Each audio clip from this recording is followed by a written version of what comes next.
Assalamualaikum warahmatullahi wabarakatuh. Perkenalkan nama saya Fadila Khairunisa dengan NIM 2023 31220. Saya dari kelas F mata kuliah Keamanan Cyber. Pada kesempatan kali ini saya akan mempresentasikan hasil dari proyek pekerjaan pada ujian akhir semester pada mata kuliah Keamanan Cyber yang berjudul Artificial Intelligence and Cyber Security, Transformasi Ancaman Cyber dan Strategi Perubahan Digital di Era Kecerdasan Buatan. Saya memilih topik pertama. Pada presentasi ini saya akan menjelaskan bagaimana Artificial Intelligence berperan sebagai teknologi pertahanan cyber, namun di sisi lain juga dimanfaatkan untuk mengembangkan serangan cyber yang semakin kompleks.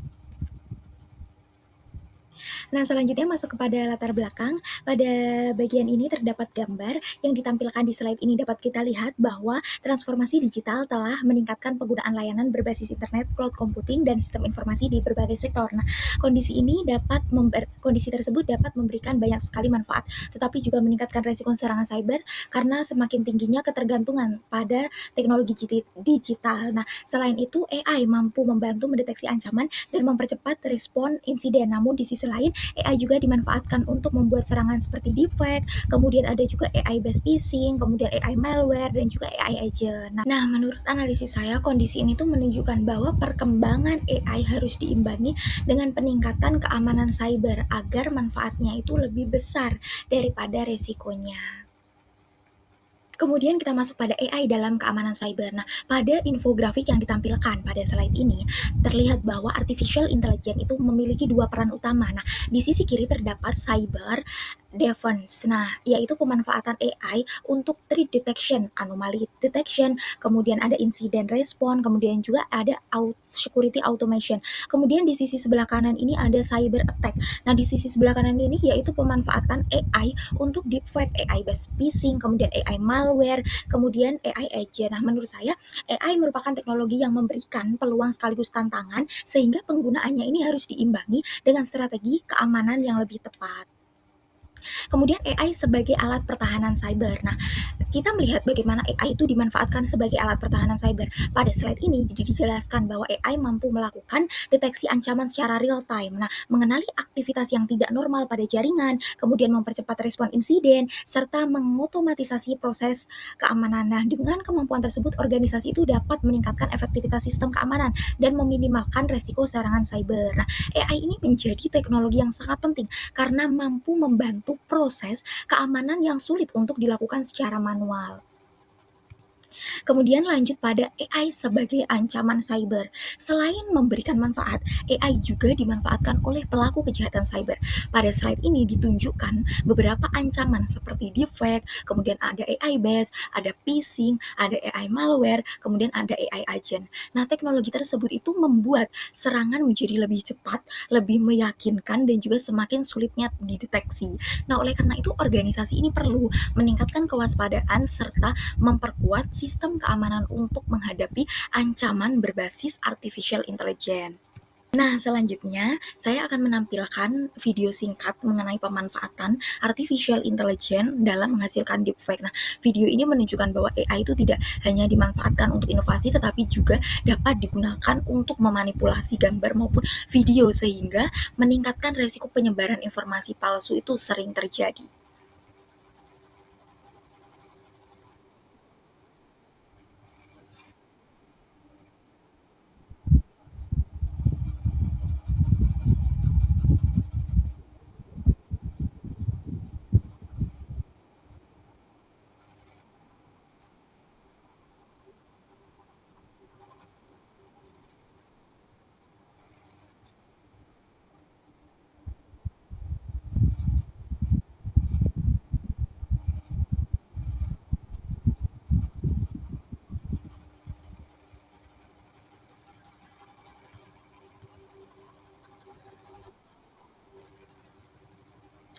Nah, setelah video ini diputar dapat disimpulkan bahwa perkembangan AI ini tuh memberikan tantangan baru, sehingga diperlukan teknologi pendeteksi konten berbasis AI sehingga peningkatan literasi serta peningkatan literasi digital. Nah, selanjutnya saya akan membahas tadi kasus serangan ransomware berbasis artificial intelligence.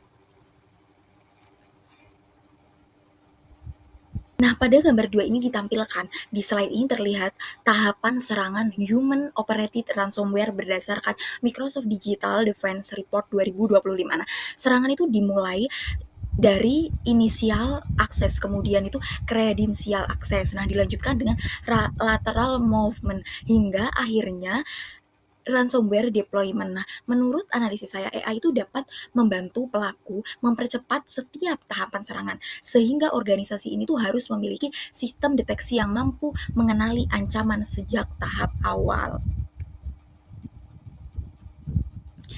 Nah, selanjutnya kita akan masuk pada Threat Actor and Meter ATT&CK Framework. Nah, pelaku ancaman threat actor ini dalam keadaan cyber itu terdiri dari atas 3 cyber kriminal, nation state, dan juga aktivis yang memiliki motivasi serta target serangan yang berbeda. Nah, berdasarkan Meter ATT&CK Framework ini, teknik serangan yang sering dimanfaatkan sebagai ancaman berbasis AI itu meliputi phishing, kemudian ada juga untuk mencuri kredensial, kemudian ada valid account untuk menyalahgunakan akun yang diretas secara user acquisition, kemudian juga yang memanfaatkan kelalaian pengguna dalam menjalankan file atau tautan berbahaya. Nah, pemanfaatan AI ini tuh membuat teknik-teknik tersebut itu menjadi lebih cepat, adaptif, dan sulit dideteksi sehingga organisasi perlu memperkuat strategi pertahanan cyber. Nah, selanjutnya kita masuk kepada perbandingan Indonesia dan Amerika Serikat. Perbandingan Indonesia dan negara lain, kita melihat perbandingan tingkat kesiapan keamanan cyber.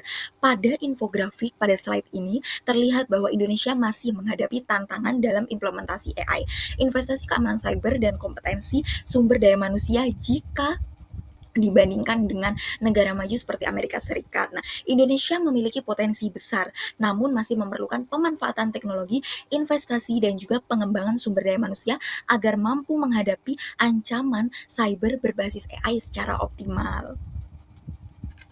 Kemudian kita masuk pada kondisi keamanan cyber di Indonesia. Nah, jika diperhatikan pada grafik di slide ini, terlihat data dari BSSN mengenai dugaan kebocoran data di Indonesia. Nah, grafik tersebut menunjukkan bahwa sektor administrasi pemerintahan menjadi salah satu sektor yang paling banyak terdampak. Nah, kondisi ini tuh menunjukkan bahwa penguatan keamanan informasi masih menjadi tantangan utama dalam mendukung transformasi digital di Indonesia.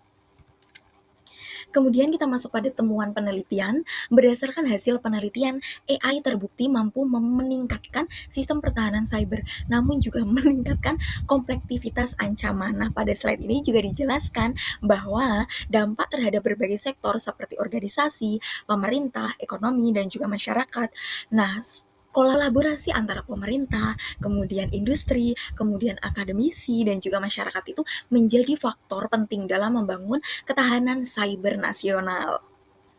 Nah, selanjutnya kita masuk kepada analisis kebijakan pemerintah. Nah, selanjutnya dijelaskan bahwa pemerintah melalui Badan Cyber dan juga Sandi Negara BSSN terus memperkuat keamanan cyber melalui peningkatan regulasi, pengembangan sumber daya manusia, serta kolaborasi lintas sektor. Nah, kebijakan tersebut sudah mengarah ke arah yang baik, namun implementasinya itu perlu terus ditingkatkan agar mampu mengikuti perkembangan ancaman berbasis AI atau artificial intelligence ini. Nah, selanjutnya kita akan masuk pada rekomendasi strategisnya. Yang pertama ada meningkatkan implementasi AI dalam keamanan cyber. Nah, ini mengoptimalkan pemanfaatan AI untuk deteksi ancaman seperti analisis perilaku dan juga respon insiden secara real time. Nah, kemudian ada mengembangkan kompetensi sumber daya manusia ini, meningkatkan pelatihan, kemudian ada sertifikasi, ada literasi keamanan cyber agar mampu menghadapi ancaman berbasis AI.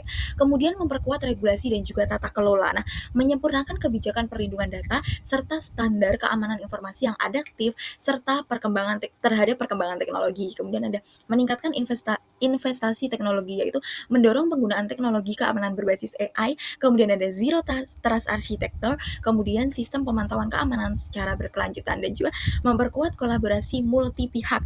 Nah, ini meningkatkan kerjasama antara pemerintah, industri, akademisi, masyarakat untuk meningkatkan atau membangun ketahanan cyber nasional. Nah, kemudian ini adalah tren keamanan cyber pada 5 tahun ke depan, yaitu pada timeline ini ditampilkan bahwa pemanfaatan artificial intelligence itu akan terus meningkat, baik sebagai sistem pertahanan maupun sebagai alat serangan cyber. Nah, selain itu organisasi itu diperkirakan mulai menerapkan zero trust architecture, otomatisasi keamanan, dan juga pemanfaatan AI secara lebih luas. Nah, perkembangan tersebut menuntut organisasi untuk terus beradaptasi agar mampu menghadapi ancaman yang semakin kompleks.